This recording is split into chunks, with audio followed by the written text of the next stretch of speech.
Donc, je vais vous montrer comment obtenir rapidement ce genre de choses. Une silhouette et un texte qui font apparaître des formes visiblement. Ça pourrait être des images. Donc, ici, dans Google, je vais aller chercher l'image d'un chat ou n'importe quoi, un loup. Je vais chercher ça dans le domaine public. Donc, je mets entre guillemets public domaine. Je vais aller chercher des images de type clip art. Voilà. Alors, voyons ça. Oui, ça, c'est pas mal. Je vais transférer rapidement ça dans Illustrator par copier-coller du navigateur web. On n'est pas obligé chaque fois d'enregistrer l'image sur le disque dur.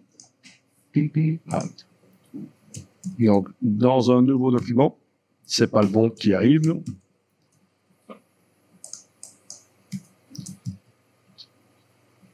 Alors, copier l'image et position, coller. Voilà, ok. Donc ça, c'est une image qui vient d'être collée. Et puis dans fenêtre vectorisation d'image, je vais dire que je vectorise ça en noir et blanc avec l'option ignorer le blanc. Bon, donc c'est fait. Si j'affiche le damier transparent dans le menu affichage, je vois que le blanc n'est pas pris en compte, voilà. Et puis je vais dans objet vectorisation d'image décomposer, voilà.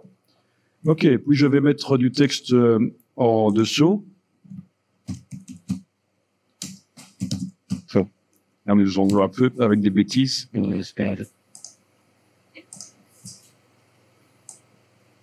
Voilà. Bien. Et je vais mettre tout ça en blanc. Parce qu'en fait, je vais m'en servir comme... Oups, il y a un petit problème là. C'est que la décomposition, la vectorisation m'a créé un rectangle ici qui ne me sert pas. Je supprime. Donc, j'ai sélectionné avec la flèche blanche le rectangle, touche suppression une fois, deux fois. Voilà. Donc, je disais que j'allais mettre tout ça en blanc.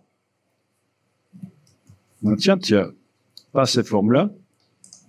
Je vais commencer par celle-là. Eh ben, c'est pas grave. Objet tracé transparent annulé. Je resélectionne tout. Objet tracé transparent créé. Donc là, il y a un problème visiblement. Tiens.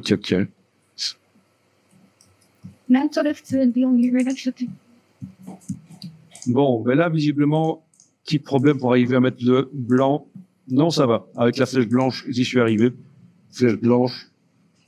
Voyons un peu d'où vient le problème. Parce que parfois, la décomposition, la vectorisation nous fait des choses bizarres. Hein. On m'a fait un groupe avec quoi dans le groupe? Un tracé qui ne sert à rien, un autre qui sert à rien, un autre qui sert à rien, un tracé transparent et un qui sert à rien. Donc, en fait, tout cela ne sert à rien. Il n'y a que celui-là qui sert. Vous voyez, parfois, donc, la décomposition, la vectorisation nous fait des choses bizarres. Et là, je peux dégrouper parce que je n'ai pas nécessairement envie de les avoir dans un groupe. Voilà. OK? Et donc, le texte doit être également en blanc, j'avais dit. Voilà. Donc, j'ai un texte blanc, le loup blanc. J'ai affiché le damier de transparence et c'est bien utile parce que du blanc sur blanc, je ne verrai pas grand-chose. Et puis là, je vais aller créer rapidement des formes en couleur qui vont apparaître à travers le texte et le loup. Voilà. Ça pourrait être changé après. Rassurez-vous. Tout ça pourrait être changé après. Bien. OK. Donc, si je positionne le loup et le texte à l'endroit des formes, forcément, les formes ont été créées après, donc dans l'empilement des calques, elles sont au-dessus dans l'empilement des objets. Je vais déplacer ça au-dessus. OK, bon voilà, ils sont au-dessus. Je peux activer ces formes-ci et les redimensionner éventuellement. Non, c'est bon, les faire plus grandes. Ouais. Voilà. Ok, ça marche. Je vais enregistrer une première fois ce document.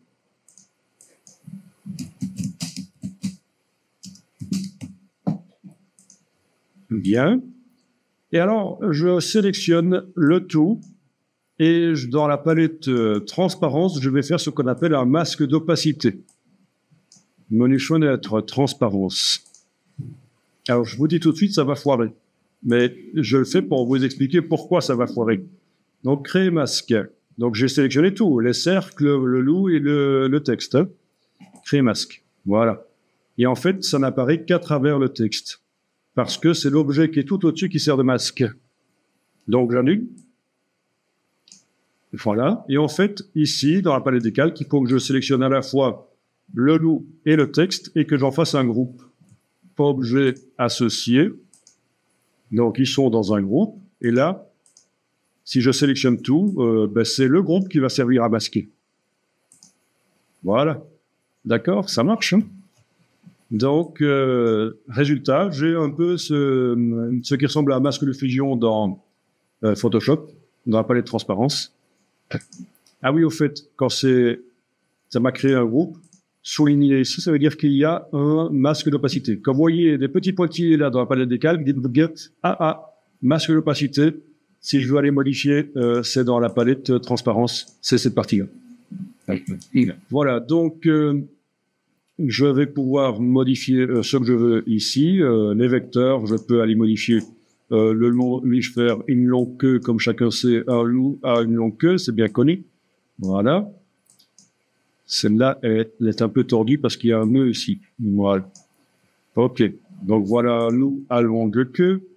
Le texte peut être modifié aussi.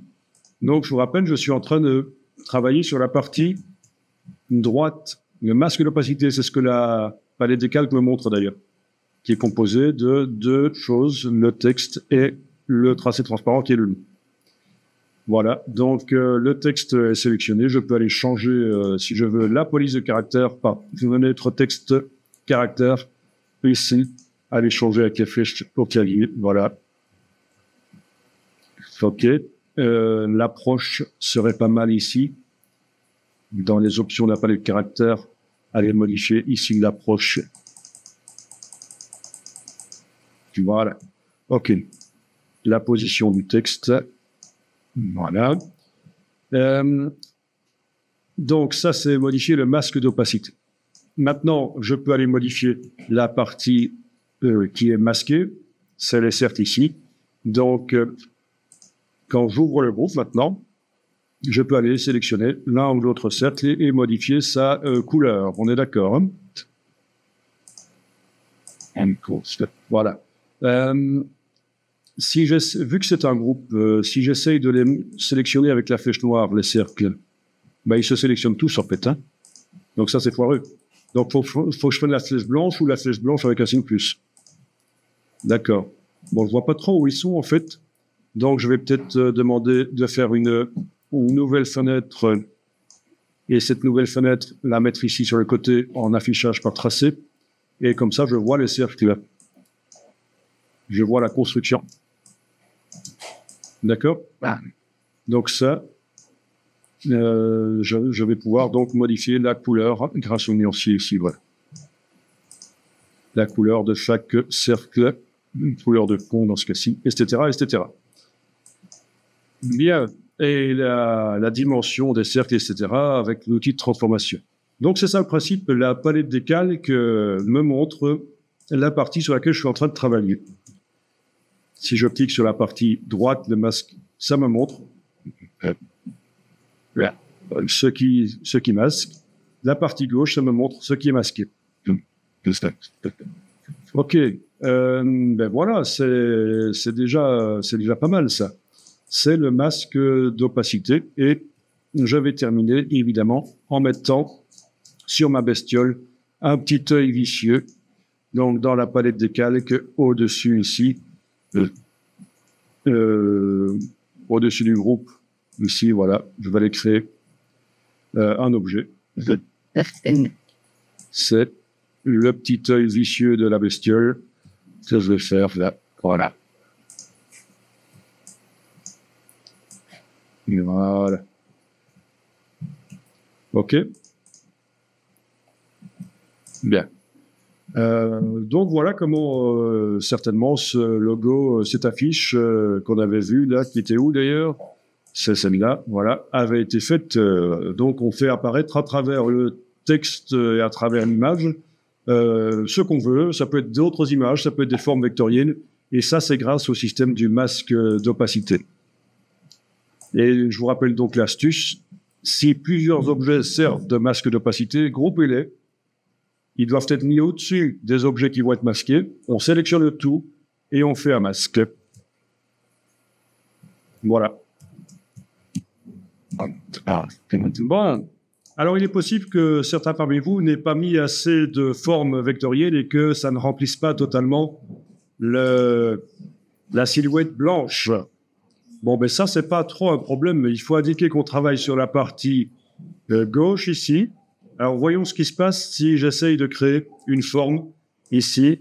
Voilà, la forme se met au-dessus. Donc, c'est pas bon. Il faut que j'arrive à la mettre dans le groupe. J'annule. Donc, si je rentre en mode isolation par clic droit, isoler le groupe sélectionné, est-ce que ça va fonctionner? Oui, ça fonctionne. À ce moment-là, oui. Donc, il faut passer en mode isolation. Donc, clic droit sur le système d'écrêtage. Donc, je vais revenir en arrière pour que tout le monde voit bien.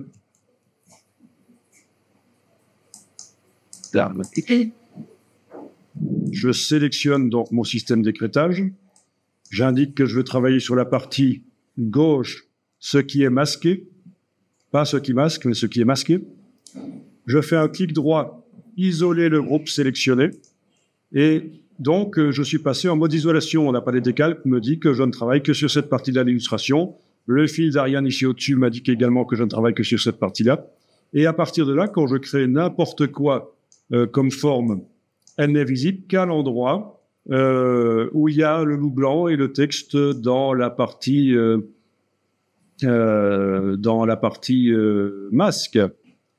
Donc, voyons un peu ça. Fenêtre nuancier. OK, voilà des petites étoiles. OK. Donc, je vais en faire des petits rectangles. Bien. OK, même dupliquer avec la touche Alt. Tout est possible. Ouais, ça. Voilà. OK.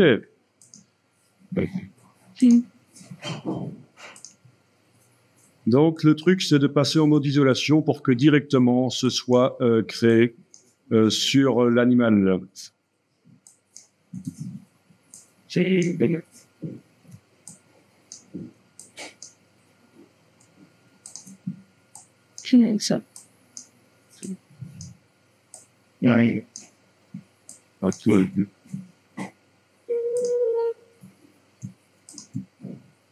Et donc, une fois que j'ai terminé, je sors du mode isolation avec le fil d'Ariane ici au-dessus.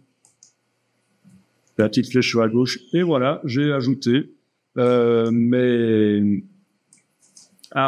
système d'écrêtage, j'ai ajouté toutes les petites étoiles, là, voilà. Donc, l'astuce de passer en mode isolation. OK. Alors, si je regarde mon illustration ici que j'avais trouvée, en plus, j'ai des modes de fusion différents. On voit que le jaune se mélange avec le rose pour faire du rouge, etc.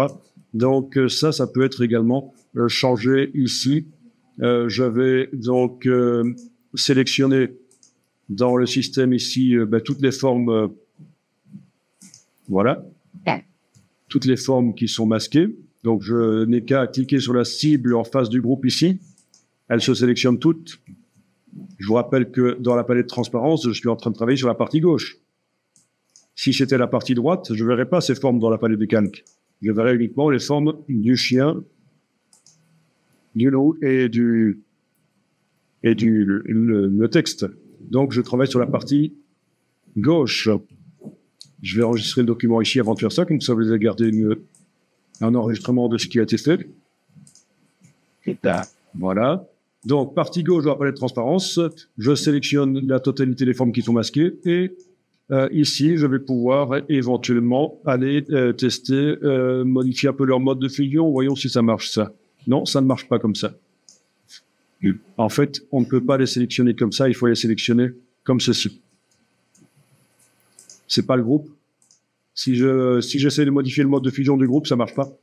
Parce que le groupe, ça fait partie du système d'écrétage. Donc voilà un peu, je viens de sélectionner toutes les formes là comme ça avec la touche majuscule.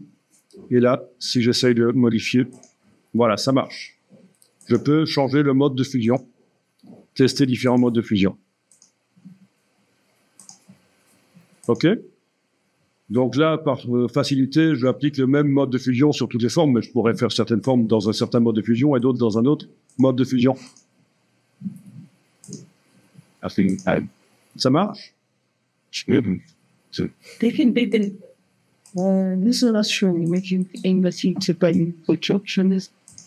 Donc ici, il ne faut pas passer en isolation pour ce que je viens de faire, mais par contre, pour ajouter des formes, il faut passer en mode isolation. Et c'est le clic droit, isoler le groupe sélectionné. C'est une des manières de faire. Bien.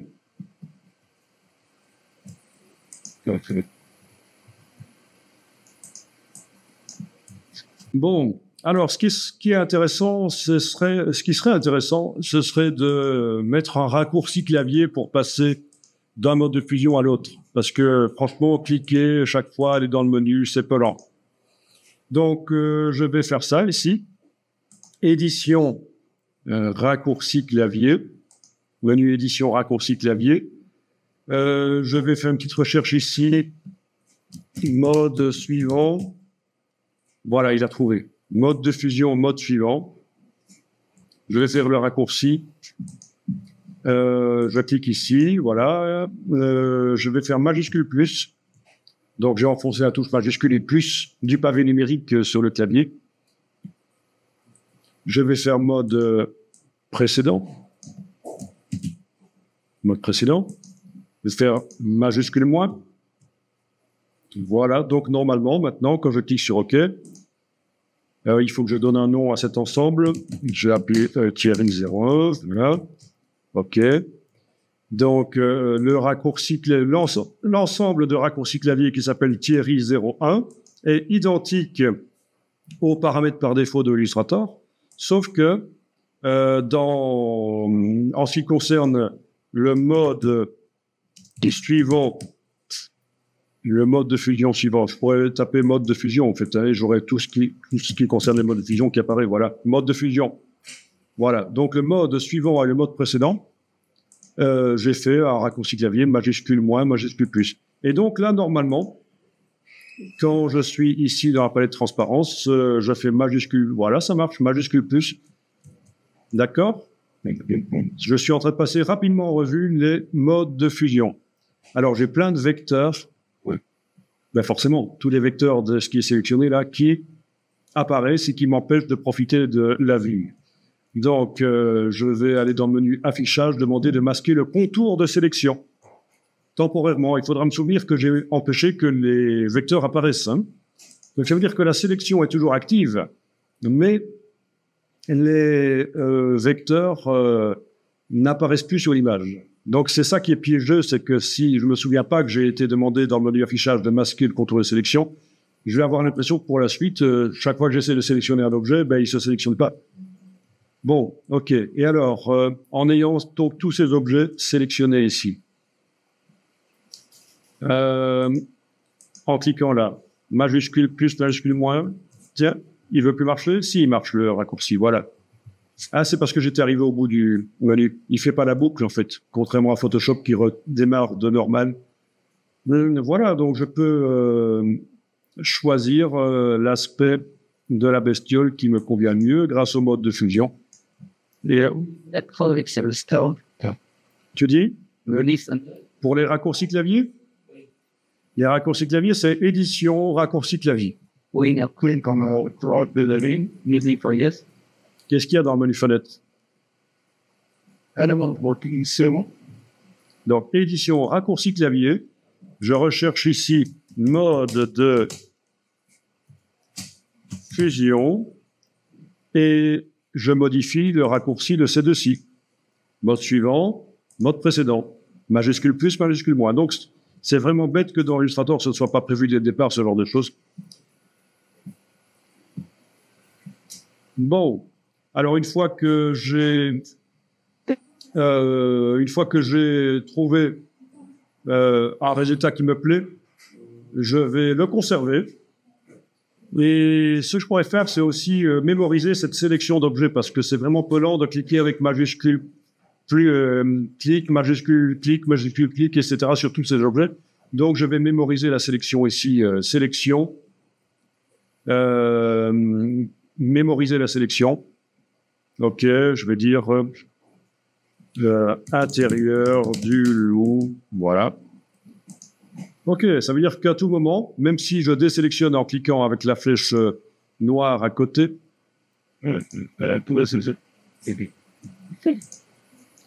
je vais pouvoir normalement récupérer tous les objets sélectionnés en allant dans le menu sélection, et tout en bas, j'ai ma sélection mémorisée intérieur du loup. Voilà. Et ça a sélectionné. On va voir si ça marche encore, hein, si j'essaie de modifier le mode de fusion. Non, ça ne marche pas. Eh bien, dans ce cas-là, ça ne marche pas, parce qu'en fait, il me sélectionne mes objets, oui. Il me les sélectionne, mais pas comme il faut. C'est les cibles qui doivent être sélectionnées. Ok, donc la mémorisation de la sélection, dans ce cas-ci, n'a pas donné un résultat génial. Voilà. Donc, ce que je vais faire, quand j'ai un résultat qui me plaît, plutôt que de dupliquer le calque, je vais enregistrer chaque fois le document sous un nom différent. Voilà, fichier enregistré sous version A. D'accord. Puis, je vais choisir un autre mode de fusion qu'incrustation pour tous ces objets qui sont sélectionnés grâce aux cibles. Donc, majuscule flèche, voilà. Ah oui, j'avais dit que j'allais masquer le contour de sélection. Au menu affichage, masquer le contour de sélection, voilà.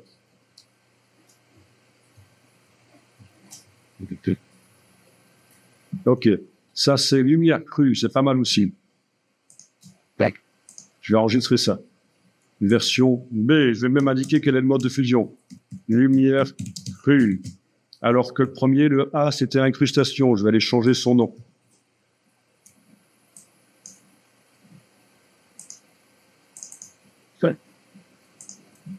Okay.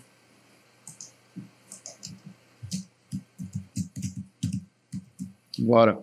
Donc voilà comment je vais pouvoir multiplier les versions du document. Dans ce cas-ci, c'est trop lent de sélectionner les objets, donc j'ai pas envie de dupliquer le calque, de devoir les sélectionner à chaque fois. Donc j'enregistre sur le disque dur les différentes versions. Ah, c'était lumière tamisée, au fait, celui-là. D'accord, c'était lumière tamisée. Non. Voyons un peu ça. Incrustation, c'est ça, incrustation. Il y a le document ici, je l'ai appelé incrustation, donc c'est bon. C'est bon. Donc, il faut vraiment que ceci devienne des automatismes. Il faut arriver à passer outre de la technique et après, c'est la créativité qui va arriver. Il faut que la technique devienne vraiment un automatisme. Oui,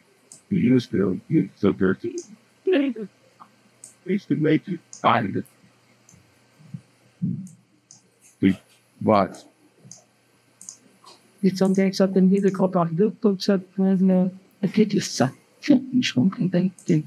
Donc, en fait, 4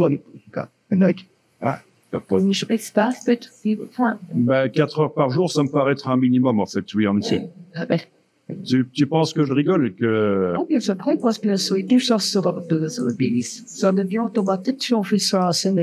Mais oui, mais je vais vous montrer quelque chose d'un chercheur américain.